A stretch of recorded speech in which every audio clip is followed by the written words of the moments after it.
Have you ever heard someone say about another person, or maybe even thought it about yourself, but they seemed so normal, so put together? How could they be depressed? It's a comment that comes up all the time when mental health struggles are discussed. High functioning depression isn't an official diagnosis in the DSM. It's a more relatable, everyday term for persistent depressive disorder, or PDD, which used to be called dysthymia. At its core, it's a chronic, lower grade form of depression that lasts for years. Think of it as a constant low hum in the background of your life, rather than the dramatic, all consuming crash of major depressive disorder. People with it usually still get up, go to work or school, pay the bills, and keep the lights on. From the outside, they look completely fine, maybe even successful. But inside, they're exhausted, frustrated, and often carrying a quiet hopelessness that colors everything, even on days when nothing bad is happening. Because they function, the struggle is easy to miss, by others and sometimes even by the person experiencing it. That's why so many people go untreated for years. The clinical bar for diagnosis is symptoms present more days than not for at least 2 years. But you don't have to wait that long to get help. And that's exactly what we're going to talk about today. If you've ever felt like you're barely holding it together while everyone thinks you're doing great, you're in the right place.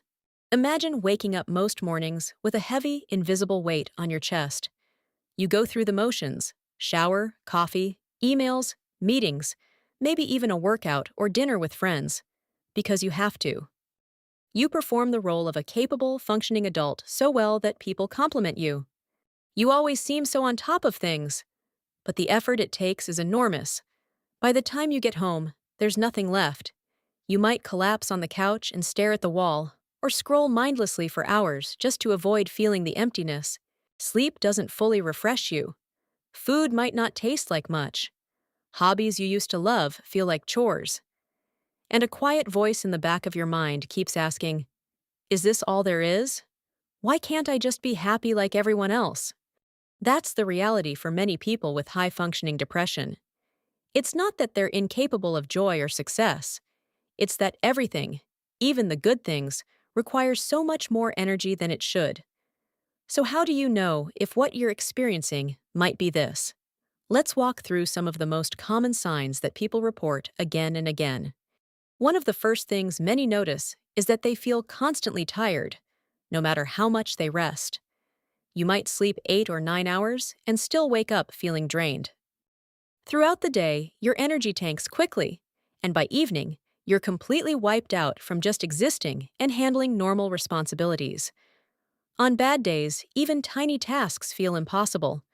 Doing the laundry might get reduced to washing one shirt, or the dishes pile up because loading the dishwasher feels like too much. It's not laziness. Your body and brain are working overtime just to maintain the basics. Closely connected to that is how concentration and focus become a daily battle. You sit down to read an important email and find yourself reading it 3 times, then still not sure what it actually said or what you're supposed to do. You start a TV show or movie you've been looking forward to and suddenly realize you have no idea what's happening. You have to rewind and rewatch scenes. Many people describe their brain as constantly buffering or stuck in loading mode. Conversations can be hard to follow. Your mind drifts even when you're trying hard to stay present. This makes work, school, and even relaxing much harder than it should be. Because all your energy goes into just getting through the day, you often start withdrawing from social life and loved ones. You might cancel plans more often than you accept them. You tell yourself you'll text that friend back tomorrow, and tomorrow turns into next week. Being around people, even people you love, starts to feel like another task on an already overwhelming list. It's not that you don't care. It's that the mask you wear all day is so heavy that taking it off and being fully present feels impossible. Over time, this creates distance, which only deepens the feelings of isolation. At the same time, your patience often runs thin and irritability rises. Things that used to not bother you now feel intensely annoying. A partner's innocent question, a coworker's tone, the way someone chews. It all gets under your skin faster than usual. You might find yourself snapping or starting arguments over small things, then feeling guilty afterward. This irritability often comes from the constant internal effort of pushing through while pretending everything is fine. There's very little emotional bandwidth left. To cope with the constant low mood, unhealthy coping mechanisms can start creeping in more and more. Maybe you've started having a glass or more of wine most nights just to quiet your mind. Or you're eating more than usual, not because you're hungry, but because food temporarily dulls the emptiness. Perhaps you're losing hours to video games, endless scrolling, or binge watching, zoning out so you don't have to sit with how you feel.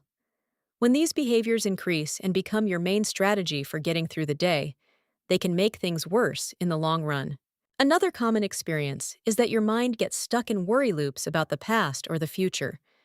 Anxiety and depression are close companions for many people. You might lie awake at night, replaying something you said years ago, cringing and wishing you could take it back. Or your brain spins with what-if scenarios about tomorrow, next year, your career, your relationships. This rumination steals sleep, steals peace, and makes it nearly impossible to enjoy the present moment. Perhaps the most telling sign of all is that even your good days don't feel truly good, and bad days feel impossible.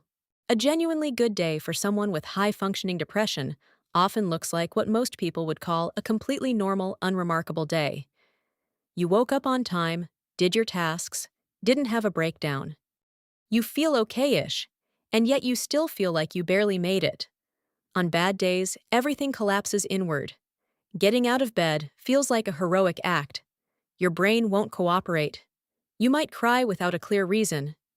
Completing one small thing feels like a massive victory while the rest stays messy. The guilt that follows only makes it worse. You might also struggle with intense imposter syndrome. When someone praises your work or says you're doing great, your automatic response is, "They must be being nice," or "I just got lucky." You feel like a con artist who's somehow fooling everyone into thinking you're competent. Daily routines that other people do on autopilot can feel like you're training for the emotional Olympics twice in a row. And no matter how many motivational videos you watch or to-do lists you make, you can't simply snap yourself out of it.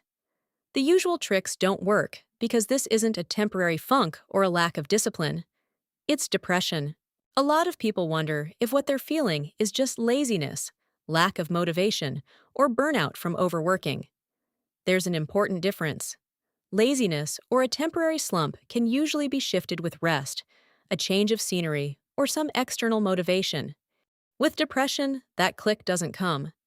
You can want to feel better with every fiber of your being. Try every productivity hack. Force yourself to go out, eat well, exercise, and still feel stuck. It's not a choice. It's not a mindset you can just change. Depression often doesn't have one clear trigger. It can develop slowly, without any single dramatic event. And it brings with it a painful layer of guilt and shame. Why do I feel this way when nothing terrible happened? Other people have it worse. I should just be grateful.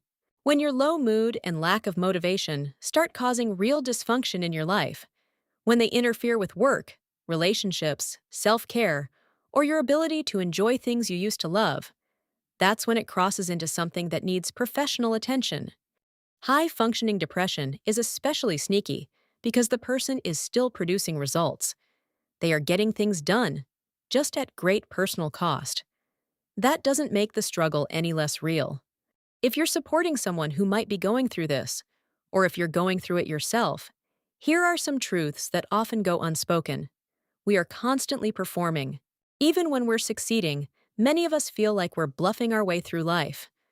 Sincere encouragement and outside confirmation that we're doing okay actually helps more than you might realize. There is rarely obvious proof of our struggle. We don't always look sad or fall apart in public. We get the work done. That's exactly why we need you to believe us when we finally say we're not okay. Dismissing it because you seem fine can be incredibly painful. Our good days might look completely average, or even boring. To you, if we seem genuinely happy about something small, please don't minimize it. For us, that small thing might have taken enormous effort. Bad days are overwhelming in a way that's hard to describe. Everything compounds. We have almost no capacity left for patience or extra demands. Your patience and willingness to step in and help with practical things without judgment can make a huge difference. And asking for help isn't weakness. In fact, reaching out is one of the strongest, bravest things we can do. It means we're facing the vulnerability of admitting we can't do it alone and we're willing to let someone in. If you've been nodding along and thinking this is me, please hear this clearly. You do not have to wait until you've suffered for 2 full years to get help. The sooner you reach out, the less time you spend feeling this way, and the easier it often is to build healthier patterns. For many people, talk therapy alone is life-changing. Having a safe, non-judgmental space to talk about what you're carrying and to learn tools for managing the low mood and negative thought patterns can lift an enormous weight. For others, medication can be an important part of the picture. There's no shame in either path. Many people use both and find the combination most effective.